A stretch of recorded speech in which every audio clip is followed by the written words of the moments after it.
Amen. Miarabantsika rehetra indray ry havana amin'ny anaran'i Jesosy Kristy. Tafahoana amin'ny alalan'izao vidéo izao hifampahery sy hifampizara ny tenin'Andriamanitra. Dia ho ampitomboina amintsika mandrakariva, ampitomboina aminao ny fiadanana sy ny fahasoavana avy amin'Andriamanitra iray sy Jesosy Kristy ary mifiraisana amin'ny fanahy masina. Hariva avaka isika hametrahantsika ny fotoana hifampiarezantsika. Ry Andriamanitra iray, ry Jesosy Kristy Tompo, ry fanahy masina, midera sy mankalaza amin'ny voninahitra anao indray izay ankehitriny, tafahoana aminao, misaotra amin'ny fahavelomana amenao amin'ny aina, amin'ny hery, ny tanjaka ary koa ny fahasalamana amenao anay tsiraray avy. Dia misaotra indrindra Tompo, satria ianao no mikarakara ary anton'izao zavatra izao, ianao no maniraka, ny fahinao masina no mampiteny, no mampianatra anay, ka dia mitenena araka ny fombanao. Vonikehiny mandrakariva izay mpanomponao Tompo, dia ampiasao, aoka tsisy fiainay fa tsy ny fiainao irery ihany, aoka tsisy ho tanteraka fa tsy ny sitraponao irery ihany, dia aminaranao Jesosy Kristy no vanjam-bavaka izany. Alleluia. Amen. Amen. Ny lohateny izay ifampizarantsika androany dia hoe maty ny olona noho ny fahakiviana sy ny fimenomenomana. Maty ny olona, ny vatana zany, ny fanahy indrindra koa, noho ny fahakiviana sy ny fimenomenomana, ary tenina koa hoe ny mitarika fahafatesana ny fahakiviana sy ny fimenomenomana, fahafatesana ara-panahy amin'ny maha kristianina, ara-batana ihany koa, fa tsika olombelona ho hitantsika eo zany amin'ny vakiteny izay arahantsika androantsika, dia hamaky betsaka ny tenin'Andriamanitra. Jesosy fanahy masina no name ny tenin'Andriamanitra izay ho zaraina androany, ka ho vakiantsika. Betsaka ny tenin'Andriamanitra ho vakiana zany, efa hampanomaniko sady angambany ianao mahatsara azy. Ho vakiantsika zany aloha ny ao amin'ny nomery 120, ny andininy faefatra ka hatramin'ny fahasivy. Mety ho vakiantsika hatrany amin'ny andininy voalohany any angambany ka hatramin'ny fahasivy, ahafahantsika manazava tsara an'izy. Dia ny ao amin'ny Jaona 7, ny andininy faefatra ambin'ny folo sy ny fahadimy ambin'ny folo, ny Romanina 1 sy ny eo amin'ny 2 eo. Eo zany no vakiantsika manazava izany tenin'Andriamanitra zany. Ary ny Korintianina 1 10, andininy 1 ka hatramin'ny 17. Zay zany efa mpanomanako anao sady, efa miomana sady ianao zany amin'izay tenin'Andriamanitra ho vakiana. Lavalava izy io fa ny tenin'Andriamanitra no manazava androany, fa tsika zany tsy ataoko angambany hoe tsy teny betsaka amin'ny fanazavana ny tenin'Andriamanitra, fa ny tenin'Andriamanitra vakiana dia manazava sady ny tinam-bara. Vakiantsika sady zany ny ao amin'ny nomery 120, dia vakiako hatramin'ny andininy voalohany ka hatramin'ny fahasivy amin'ny anaran'i Jesosy. Rehefa ren'ilay Kananita, mpanjakany Arada, izay nonona tany Negeva, fa mandeha amin'ny lalana makany atarimany Israely, dia niady taminy izy ka noentiny ho babo ny sasany tamin'ny Israely. Dia nivoady tamin'ny Tompo ny Israely ka niteny hoe, raha tolotrao eo an-tananay tokoa io firenena io, dia ataonay zavatra voahozona avokoa ny tanànany. Ary ny Tompo nihaino ny feon'ny Israely ka natolony azy ny Kananita, dia nataon'ny Israely ho zavatra voahozona izy ireo sy ny tanànany, koa ny anaran'izany tany izany dia natao hoe Orma na Ozona. Azafady.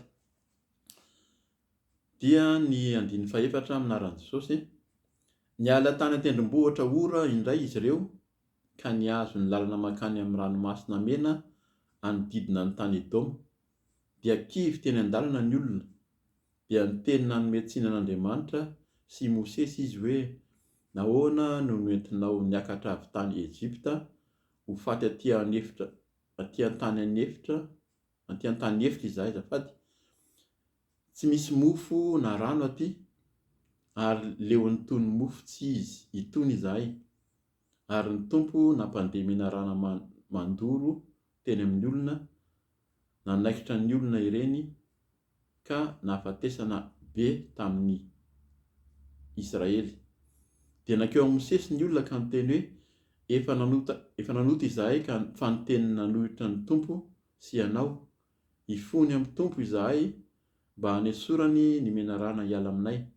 Dia nifona ho an'ny olona i Mosesy, dia hoy ny tompo tamin'ny Mosesy, manaova menarana varahana ka antony amin'ny hazo lava, ary izay rehetra voakaikitra ka mijery izany dia ho velona. Dia nanao menarana varahana i Mosesy ka nanantona azy tany hazo lava, koa izay olona voakaikitra ny menarana ka nijery ilay menarana varahana dia velona. Tenin'Andriamanitra fantatsika henontsika matetika izany ho antsika kristianina. Raha izao ianao zany vao manomboka maheno ny tenin'Andriamanitra mitantara izany dia mampirisika antsika koa hamaky ny tenin'Andriamanitra izany amin'ny manomboka any amin'ny Genesisy ity moa zany aty amin'ny nomera ety andininy toko 120 no vakiantsika. Misy tantara betsaka ao ahafahantsika manaraka ny hoe inona marina moa zany ny tena fiainan'ny zanak'Israely. Efa fantatsika tsara ny zanak'Israely dia nifidiana tamin'ny Jakoba. Jakoba no nifidian'Andriamanitra, izay niteneniny hoe tsy ho Jakoba intsony ny anaranao fa atao hoe Israely, dia ny taranaka Jakoba nanomboka teo no atao hoe Israely na zanak'Israely. Betsaka ny tenin'Andriamanitra tonga amin'izao fotoana izao anisan'izany tsika tenin'Andriamanitra zany ao amin'ny fiaraha-mivavaka izay iombonana moa zany amin'izao hoe ho avy Jesosy Kristy izao. Afaka manohatra amin'ny AMP ianao raha te hiara hivavaka aminay koa zany, fa tenin'Andriamanitra izay nomena izany taona. Isika moa zany amin'izao famparezana izao dia fanombohan'ny taona 2024 dia anisan'ny teny nomen'ny tompo hoe isika isam-batan'olona natao hoe Jakoba na Israely zany tsika izay ilay Jakoba fidian'Andriamanitra, tsy ilay Israely izay nifangaro nanohitra, izay indrindra mahatonga an'ity tenin'Andriamanitra androany ity hoe iza moa ilay Israely teo aloha na ilay Israely izay efa nifidian'Andriamanitra tamin'ny nitondra ny anarany, fa tsika tsirairay avy olombelona indrindra fa kristiana no tena naradian'i Jesosy dia isika izao no ilay Jakoba, ilay Israely fidian'Andriamanitra, ka tokony hitandrina izany isika. Satria rehefa Israely koa tsika fidian'Andriamanitra dia ho tonga amintsika ny tenin'Andriamanitra araka ny sitrapony dia araka izay teny izay hoe mety hitondra fahafatesana ho an'ny vatana mihitsy. Ny fanahy koa izany moa dia efa ao anatiny ny fahakiviana sy ny fimenomenomana. Amin'ny teny hafa izy ny amin'ny baiboly hafa ny fahakiviana dia dika amin'ny hoe olona tsy manana faharetana, tsy manam-paharetana hozy izy, izany hoe rehefa mandeha na mandeha amin'ny zavatra lalana lavitra ohatra ray ka hiverina fa tsy hita izay hafarany dia tsy maharitra ilay olona. Betsaka ny tsy faharetana misy amin'ny fiainana ara-potoana, araka geografika izany amin'ny toerana misy antsika, ara-batana, ara-tsaina, tsy maharitra amin'ny zavatra rehetra, amin'ny fianarana, amin'ny asa, amin'ny iraka ataon'Andriamanitra indrindra moa zany eo ny tena mila faharetana io. Izao iraka ataon'Andriamanitra izao tsika zany rehefa mifidian'Andriamanitra tahaka ny Jakoba ho Israely dia ny irahana meny iraka manokana ny tsirairay avy araka izay sitrapon'Andriamanitra tandrify azy ary narahany osotra. Izay koa zany mila fantarina koa izay rehefa maniraka ny tompo dia misy osotra omeny ao ka ny osotra izay meny Jesosy ny fanahy masina izay apetrany amintsika, ilay osotra koa zany dia fanahy masina koa io. Ilay fanahy masina apetrany amintsika no ahafahantsika mandroso ary io no manala ny fahakiviana. Fa raha miala aminatintsika ny fanahy masina dia ho kivy vetivetytsika, na raha tsy miaraka amin'ny fanahy masina tsika, na tsy mbola nandray ny fanahy masina fa mandeha araka ny hery, araka ny fahalalana na araka ny vola koa. Be dia be ny olona mandeha araka ny vola, manam-bola amin'ny fanarahana an'i Jesosy dia mandroso amin'ny ara-bola na manana hery koa zany amin'ny tanjaka fotsiny amin'ny ara-batana, fa ho vetivety tsika dia ho kivy. fa ny fanahy masina no angatahantsika indrindra hitoetra ao anatintsika.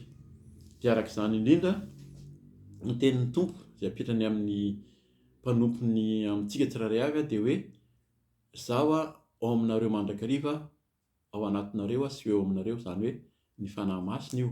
Jesosy Kristy no mametraka ny fanahy masina ao anatintsika.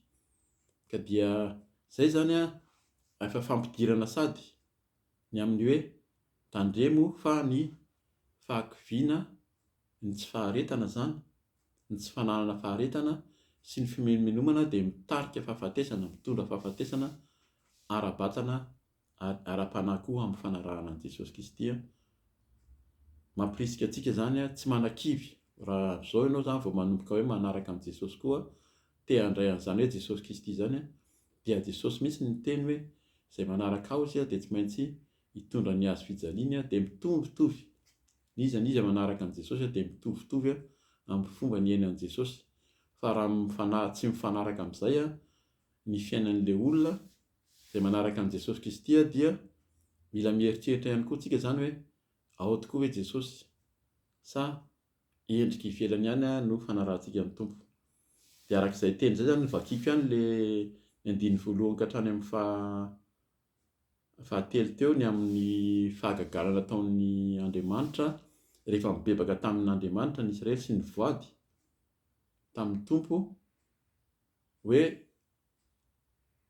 ampio zay fa anao voady eo anatrehanao fa atolory anay ny Kananita izay nosy teo izay nandresy ny lahady taminy zany. Taloha kelin'io dia ny izay no teneniko antsika hoe mampirisika hamaky tsara ny eo aloha fa rehefa mivoaka ny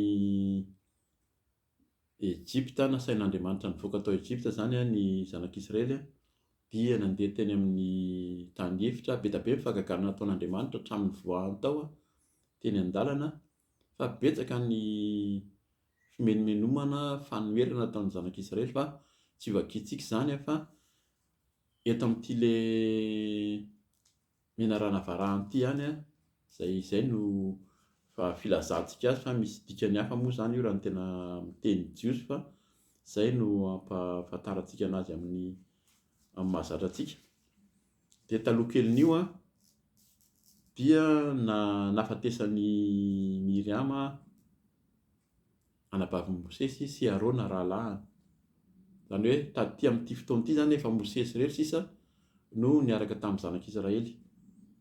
Dia taloha kelin'io koa lesona azo raisina fa saika handalo tao Edoma, ny tanana ny Edomita zany ny zanak'Israely nangataka handalo tao fa tsy nanaiky ry zareo. Dia nivily lalana ry zareo nahatonga anazy nandeha tany amin'ny faritra akaikin'ny Kananita tany, nahatonga anazy niady tamin'ny Kananita zany. Iza moa ilay Edoma io, ilay Edomita, reo dia taranak'i Esau. Esau dia rahalahin'i Jakoba. Rahalahin'i Jakoba kambana taminy, izay ilay nivarotra fizokiana taminy, dia ny taranak'i Jakoba, taranak'i Esau azafady no antsoina hoe Edomita. Rehefa nangataka izy, tsy niady ireo, izay no tena azontsika eritreretina koa, fa tsy tsara ny miady amin'ny mpirahalahy, ary Andriamanitra dia tsy nampiady azy ireo na Jakoba ary rehefa niverina eona tamin'ny Esau tamin'ny taty aoriana dia nitondra fanatitra be ary nitondra hoe nitady fihavanana taminy zany. Dia hatramin'izao ny taranak'Israely rehetra zany dia tsy niady tamin'ny Edomita fa nivily lalana rehefa tsy nanaiky izy hoe handalo teo aminazy alohany hamonjeny ny tany Kanana. Zay zany atao anaty fonosana fohy. Azafady fa ao anatin'ny kaoka kely. Dia rehefa mivakiantsika zany iny fampidirana kely iny hoe nanome ny heno an'ny zanak'Israely ny tompo raha nangataka izy. Fa tariana kelin'io fotsiny dia nahagaga fa nimenomenona sady izy. Satria niala teo amin'ilay tendrombohitra io izy zany dia nahazo ny lalana makany amin'ny ranomasina mena izy hanodidina ny tany Edoma, izay ilay hoe nanodidina zareo zany, dia kivy teny an-dalana ny olona. Ilo hoe kivy, le teny hoe kivy io na hoe tsy nanana faharetana, zay ny dikan'io koa. Le kivy teny an-dalana ny olona, io zany tena anisany amin'izao fotoana izao, indrindra amin'ny lalana andehanan'ny kristianina, miteny manokana ny kristianina ao anatin'ny fanoratena, ao anatin'ny famasinana sy ny famarinana fa io dia tadiavin'ny satana mihitsy, tadiavin'ny devoly mitady ny kristianina ao anatin'ny famasinana, ao anatin'ny famarinana izay manolo tena amin'ny tompo ho kivy amin'ny zavatra miseho ety amin'izao tontolo izao, amin'ny ady, amin'ny fahasairanana, amin'ny aretina, amin'ny fahasarotana eo amin'ny fitoriana, eo anatrehan'ny fiarahamonina, eo anatrehan'ny fianakaviana indrindra fa mampirisika antsika zany hiala amin'ny fimenomana, hiala amin'ny fahakiviana indrindra eto zany aloha, dia ny teny nanome tsiny an'Andriamanitra sy Mosesy izy. Io zany no vokatry ny fahakiviana matetika ny fanomezan-tsiny an'Andriamanitra ary. Na dia efa nanolo tena ary tsika, efa nanome ny tompo fahagagana betsaka, ataoko angambany indrindra rehefa isika ao anatin'ny tena hoe fiainana kristianina nanolo tena amin'ny tompo, nahazo an'izany ositra amin'ny fanahy masina izany dia nahita fahagagana tamin'ny fanarahana ny tompo. Fa io fahakiviana io miteraka fanomezan-tsiny, dia indray mandalo ao an-tsaina, mandalo amin'ny na mivoaka amin'ny vava mihitsy ary fa engany tsy mamintsika tsirairay avy izao no hanome tsiny an'Andriamanitra. Betsaka ny tenin'Andriamanitra tandremana amin'ny fanomezan-tsiny io, fa araka ny teniko teo zany fa ho vakiantsika ny tenin'Andriamanitra avy eo fa hanazava kely amin'izao tenin'Andriamanitra amin'ny tia nomero 120 tia. Dia ny fitenin'ny olona moa tamin'izany zany hozy izy tamin'ny Mosesy hoe nahoana no entinao miakatra avy tany Ezipta ho faty aty tany efitra aty, izay tsy misy mofo na rano aty ary leo nitony mofo tsy izy itony izahay. Efa men'Andriamanitra ny mana izy, efa men'Andriamanitra ny tsipenina fa na nisy rano ary. Io rano io izay nivoaka tamin'ny vatolampy dia mbola ao anaty fonosana ihany. Fa ilay rano izay navoaka ao anaty vatolampy, ilay vatolampy dia Jesosy Kristy niaraka tamin'ny zanak'Israely teny. Io dia voatenin'ny Paoly mihitsy io any amin'ny Korôtiana any koa. Fa io vato io dia na tendrombohitra dia nanaraka amin'ny zanak'Israely teny. Izay manome rano, nanome aina. Io zany dia efa miteny amintsika fa ao anatin'ny fahasairanana, ao anatin'ny lalana alehantsika izay mety ho lavitra sarotra, dia Jesosy eo amintsika foana, ilay vato manome ny rano, nanolotra ny tenany teo amin'ny hazofijaliana sy ny rany ho famonjena sy fanavotana. Mbola ho teneniny ihany moa zany izay avy eo. Dia andiny fahenina ary ny tompo nampandeha menarana mandoro. Izay zany nalefan'Andriamanitra hoe menarana mandoro teny amin'ny olona, nanaikitra ny olona ireny ka nafatesana be tamin'ny Israely. Izay zany ilay vokatry ny fimenomenomana sy fahakiviana dia ny fahafatesana. Eto dia tena fahafatesana ara-batana mihitsy no mahazo ny zanak'Israely ary nafatesana be noho ny fimenomenomana. Dia nakeo amin'ny Mosesy ny olona ka niteny hoe efa nanoto izahay fa ny teny nanohitra ny tompo sy anao hifony amin'ny tompo izahay mba hanesorany ny menarana hiala aminay.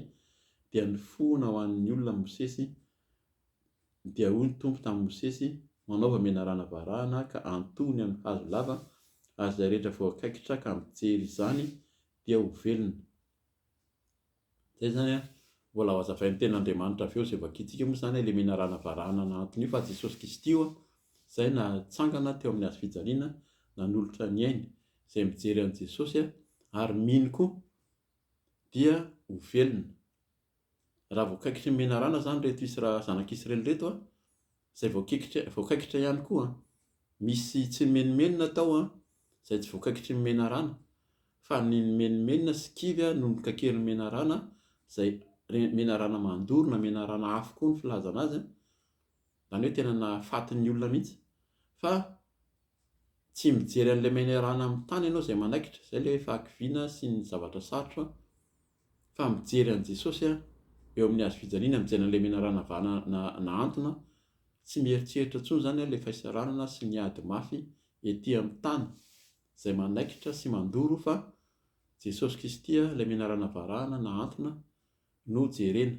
Zay ilay hoe izay mino anazy dia azo teo velona zany.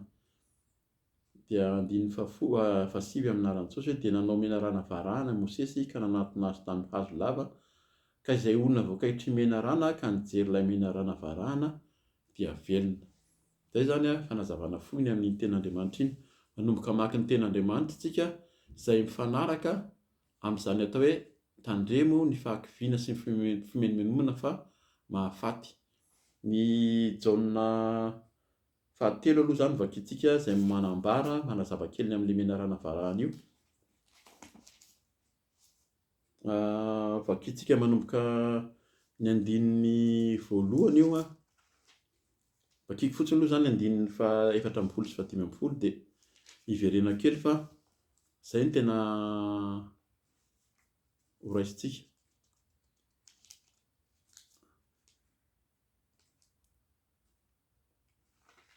Eny azontsika vakiana manomboka amin'ny 5 amin'ny anaran'i Jesosy. Ary io Nikodemosy amin'ny anaran'i Jesosy hoe atahoana no atanteraka izany zavatra izany, hoy Jesosy namaly azy. Ianao va no mpampianatra ny Israely ka tsy mahalala izany zavatra izany? Lazaiko aminao marina dia marina tokoa, izay fantatray no lazainay ary izay hitanay no ambaranay, nefa ny fanambaranay tsy raisinareo. Raisiko kely vetivety eto araka ny teny nampidirako tery amboloany zany fa izao teny zaraina izao dia ny tompo no manome azy ny fanahy masina, manome ny teny na aty amin'ny nomery na izao teny toy izao zany ho fanazavana dia nomeny fanahy masina ahafahantsika mahafantatra ny amin'ny sitrapon'Andriamanitra, amin'izany hoe tsy tokony menomenona sy tokony kivy izany. Raisintsika ny 12. Raha ny zavatra etỳ tany aza no nolazaiko taminareo ka tsy ho inonareo, ahoana no inonareo raha milaza aminareo ny zavatra any an-danitra aho? Tsy nisy niakatra ho any an-danitra afa-tsy ilay nidina avy tany an-danitra dia ny zanak'olona izay any an-danitra.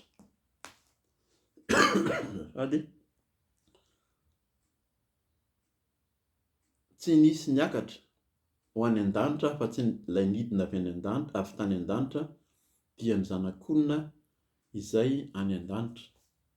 Dia eto zany 14 vakintsika hoe ary tahaka ny nanandratany Mosesy ny menarana tany amin'ny efitra no tsy maintsy anandratana ny zanak'olona mba hanana fiainana mandrakizay izay rehetra mino azy. Averiko indray ary tahaka ny nanandratana ny Mosesy ny menarana tany amin'ny efitra, nanandratana Mosesy ny menarana tany amin'ny efitra no tsy maintsy anandratana ny zanak'olona mba hanana fiainana mandrakizay izay rehetra mino azy. Fiainana mandrakizay no men'Andriamanitra izay rehetra mino azy fa tsy fahafatesana, izay ilay hoe dia ho velona izy. Vakiko hatramin'ny 120 satria tenin'Andriamanitra mampahery antsika izany fa toy izao ny itiavan'Andriamanitra izao tontolo izao, nomeny ny zanan'ilay tokana mba tsy ho very izay rehetra mino azy fa hanana fiainana mandrakizay. Fa tsy naniraka ny zanaka ao amin'izao tontolo izao Andriamanitra mba hitsara izao tontolo izao fa mba hamonjy izao tontolo izao. Izay mino azy dia tsy ho tsaraina fa izay tsy mino kosa dia efa voatsara rahateo satria tsy nino ny anaran'ny zanak'ilay tokan'Andriamanitra izy. Ary izao no fitsarana. Tonga eto amin'izao tontolo izao ny mazava, nefa aleon'ny olona ny maizina toy izay ny mazava satria ratsy ny asany. Fa izay rehetra manao ny ratsy dia mankara ny mazava sady tsy manatona ny mazava, fa andao hita miharihary ny asany. Fa izay manao ny marina kosa dia manatona ny mazava mba haseho ny asany satria atao amin'Andriamanitra izany. Amen. Raha mihaino tsara ny tenin'Andriamanitra tsika, vererantsika vakiana dia mazava amintsika izany fa ho tsaraina isika ary ho tsaraina araka ny asantsika. Ho tohizantsika ny famakiana ny tenin'Andriamanitra ao amin'ny Romanina 1. Romanina 1. voakitsika anazavantsika zany tenin'Andriamanitra zany. Ireo tenin'Andriamanitra io zany dia tenin'Andriamanitra vakiana fotsiny ary tsarintsika mamerina mamaky anazy satria zany no fanazavana ny tenin'Andriamanitra ny amin'ny hoe maty ny olona, vatana sy fanahy noho ny fahakiviana sy ny fimenomenomana. Vakiako sady ny Romana 1 manomboka ny 9:40 aminaran'i Jesosy. Fa tsy menatra ny filazantsara aho, hoy Paoly eto izany indray no miteny, satria herin'Andriamanitra ho famonjena izay rehetra mino izany amin'ny jiosy aloha nefa amin'ny jentilisa koa. Fa amin'izany no hanehoana fahamarinana avy amin'Andriamanitra avy amin'ny finoana sy ho amin'ny finoana, araka ny voasoratra hoe ny marina amin'ny finoana no velona. Izany teny izany dia eo amin'ny Habakoka koa 2:2-4 ny marina amin'ny finoana no velona. Mila finoana zany ao anatin'ny fahamarinana, tsy menomenona sy tsy kivy dia ho velona rehefa mino an Jesosy Kristy nahantona teo amin'ny hazo fijaliana. Toizantsika ny famakiana teny 9:40 amin'ny Romanina 1. Fa aseho avy any an-danitra ny fahatezeran'Andriamanitra amin'ny faharatsiana rehetra sy ny tsy fahamarinan'ny olona izay mangeja ny marina amin'ny tsy fahamarinana. Fa izay fantatra ny amin'Andriamanitra dia miseho ho ampon'ireny, satria nasehon'Andriamanitra taminy izany. Fa ny fombany dia tsy hita maso, izany hoe ny heriny mandrakizay sy ny maha-Andriamanitra azy dia miseho hatramin'ny nahariana izao tontolo izao, ka fantatra sy hita amin'ny zavatra nataony hany ka tsy manan-kalahatra ireo. Fa na dia nahalala an'Andriamanitra aza izy dia tsy mba nankalaza azy, ary izay mendrika ho an'Andriamanitra sady tsy mba nisaotra azy, fa tonga zava-poana izy tamin'ny fisainany ary niamaizina ny fony donto. Nandoka tena ho endry izy ka tonga adala, ary ny voninahitr'Andriamanitra tsy mety lo dia nosoloany sary maneho ny olombelona mety ho lo sy ny vorona mba ny biby manatongotra 4 ary ny zava-mananaina mandady sy mikisaka. Izany no nanoran'Andriamanitra azy tamin'ny filan'ny fony ho amin'ny fahalotoana, mba hifanalany voninahitra tamin'ny tenany avy. Nosoloany lainga ny fahamarinan'Andriamanitra ka nanaja sy nanompo ny zavatra natao izy, fa tsy ny mpanao izay isaorana mandrakizay. Amen. Izany no nanoloran'Andriamanitra azy ho amin'ny filan-dratsy mahavoafady, fa ny vehivavy tao aminy dia nanova ny fanaony ara-boajanahary ho amin'izay tsy fanao. Toy izany koa ny lehilahy namela ny fanao amin'ny vehivavy izy ka maimay tamin'ny fifampilany samy lehilahy ny fanao izay mahamenatra izy ireo, ka nandray tao amin'ny tenany ihany ny valiny izay tokony ho azy noho ny fiviliany. 9:20 aminaran'i Jesosy. Ary araka ny heverany ny fahalalana marina an'Andriamanitra no tsy mendrika ho tanany, dia araka izany kosa no nanoran'Andriamanitra azy ho amin'ny fisainana tsy mahamendrika ka hanaovan'izay zavatra tsy fanao. Feno ny tsy fahamarinana rehetra, ny faharatsiana, ny fitiavan-karena ary ny olom-po izy. Feno fialonana vonon'olona, fifandirana, fitaka, otro-po, mpanendrikendrika, mpifosafosa, mpankahala an'Andriamanitra, mpampahory, mpiavinavina, mpindoka-tena, mpamoron-tsain-dratsy, tsy manoro raisireny, tsy manam-pahalalana, mpivady-panekena, tsy manam-pitiavana, tsy miantra, olona mahalala tsara ny fitsipika ny men'Andriamanitra, hoe izay manao izany zavatra izany dia mendrika ho faty, nefa tsy manao izany ihany izy fa mankasitraka ny manao izany kosa. Azafady lasa hisotro rano kely azafady.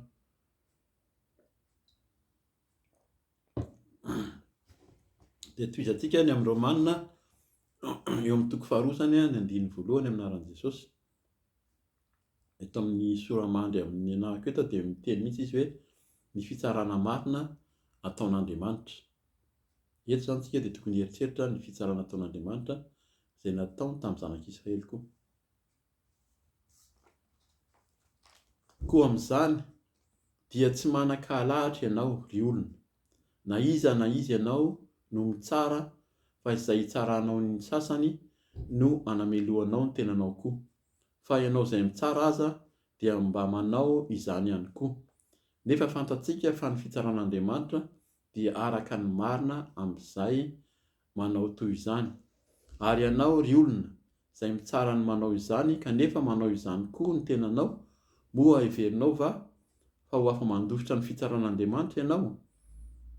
Sa amavoinao ny harenan'ny fahamoram-panahiny sy ny fandeferany ary ny faharimpony, satria tsy fantatrao fa ny famoram-panahin'Andriamanitra dia mitaonanao hibebaka.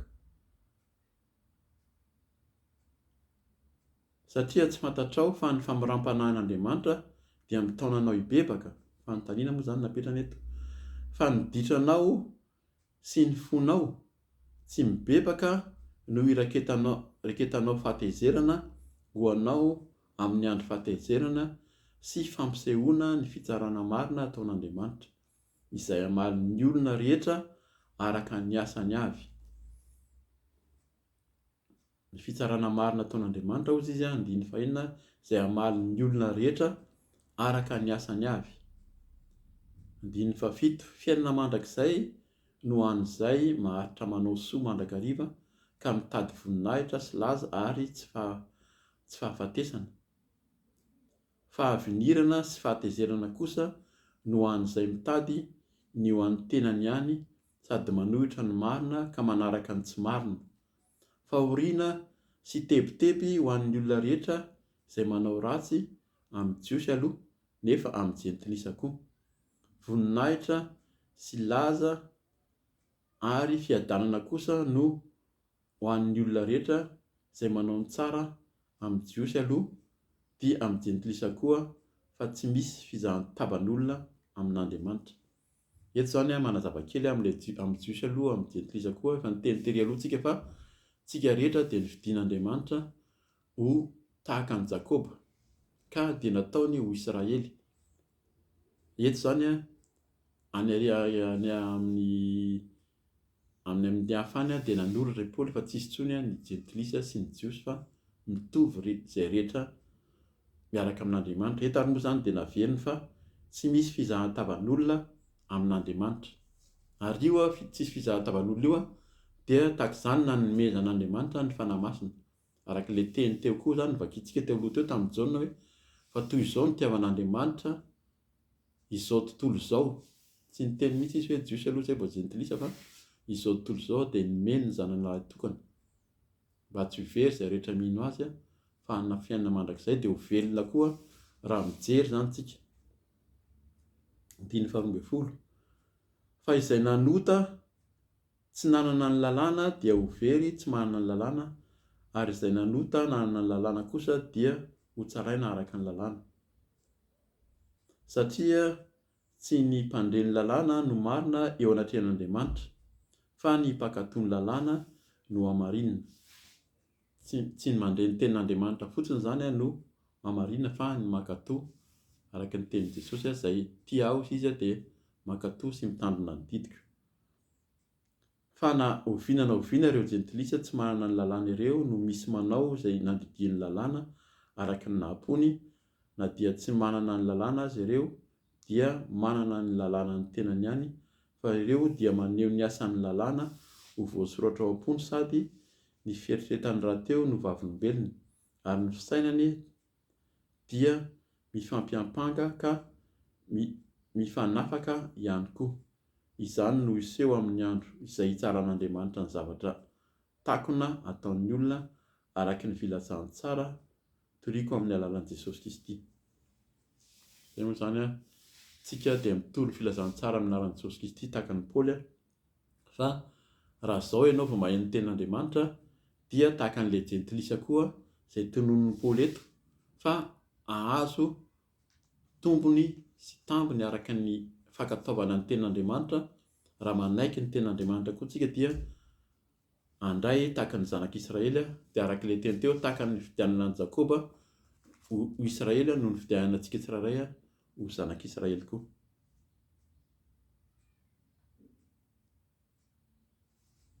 Ajanok'eo zany azo tohizantsika ny tenin'Andriamanitra amin'ny Romanina io hatrany amin'ny 9:7 ary, fa tsara vakiana miadana zany io tenin'Andriamanitra io. Tohizantsika ny 9:7 izy ohatra amin'ny Romanina teo hatrany amin'ny farany, dia tohizana amin'ny 9:7 fa marana antsika ny fampiarezana ataontsika androany dia ny ao amin'ny Kôrintiana voalohany 10. Kôrintiana voalohany 10 ny 9 ka hatramin'ny 17 no vakiantsika amin'ny anaran'i Jesosy. Kôrintiana voalohany 10 ny 9 ka hatramin'ny 17. Mbola vaky teny zany, azo vakiana, azo tohizana ho ny tenin'Andriamanitra ampirisika antsika, fa ho vakiantsika miaraka ny Kôrintiana voalohany 10 ahafantarantsika ny sitrapon'Andriamanitra, n'izany hoe aza ny menimenina, aza kivy amin'ny fanarahana an'i Jesosy, fa mitarika fahafatesana ara-batana sy ara-panahy zany ho antsika izay manaradia an'i Jesosy Kristy aloha, na ho anao koa zany raha manolotra ny tenanao an'i Jesosy androany ianao izy raha maheno ny tenin'ny Tompo dia raiso fa ahazo fitahiana tahaka ny zanak'Israely koa tsika, tahaka ny Jakoba izay nividiany ho azy. Kôrintiana voalohany 10 1 ka hatramin'ny 17 amin'ny anaran'i Jesosy.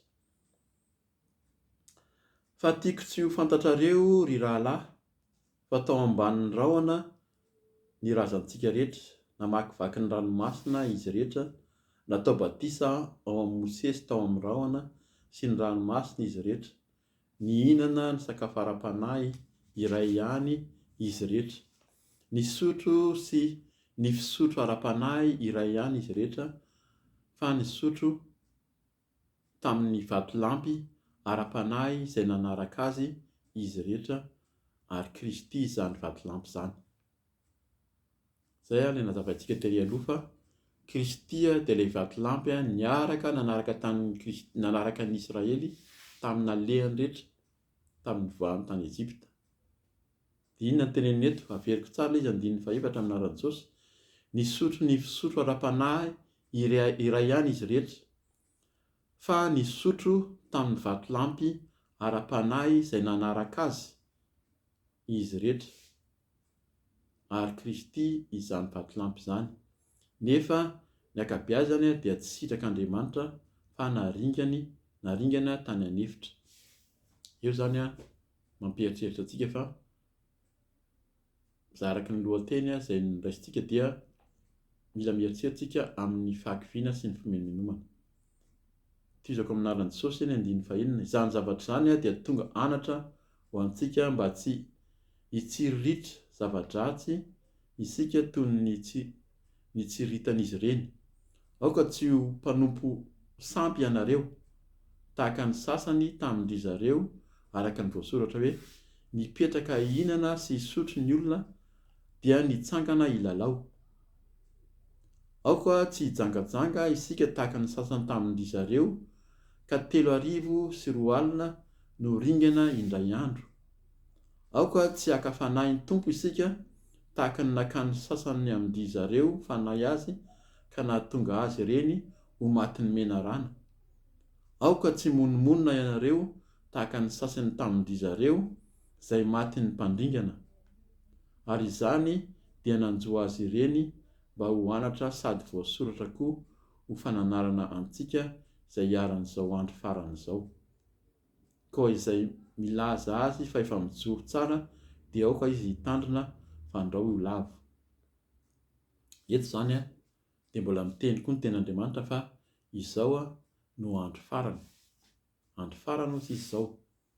Betsaka ny zavatra miseho ary mbola hiseho amin'izao andro farany izao, izay efa naseho ny fanahy masina tamintsika tsiraray avy ao anatin'ny fahamasinana sy fahamarinana, aseho amin'ny mpanompony, ambaran'ny mpanompon'Andriamanitra, izay hitantsika na henontsika indrindra amin'ny alalan'ny vidéo tahaka izao fa mampirisika antsika tsy salasala hieno sy hanaraka ireny fa akaiky ny tompo, efa tsisy ozy izy ny fotoana. Tenin'Andriamanitra veriny matetika koa zany efa tsisy intsony ny fotoana fa efa akaiky izy ka dia hiomantsika. Ary araka ny tenin'ny 12 veriko indray eto hoe koa izay milaza azy fa mijoro tsara dia aoka hitandrina fandrao lavo. 10 tsy misy fakapanahy nahazo anareo afa-tsy izay zakan'olombelona, nefa mahatoky Andriamanitra ka tsy hamela anareo halaim-panahy mihoatra no izay zakanareo, fa momba ny fankapanahy dia sy ny lalana koa ahafahanareo mahazaka izany. Amen. Izay zany ny tenin'Andriamanitra izay mifampizarantsika androany, mampirisika antsika hamerina tsara ny famakiana ny tenin'Andriamanitra. Izay zany ny tenin'Andriamanitra nomeny tompo mivantana mihitsy ireo hoe reto no vakiantsika androany ho fanazavana izany lohateny izany.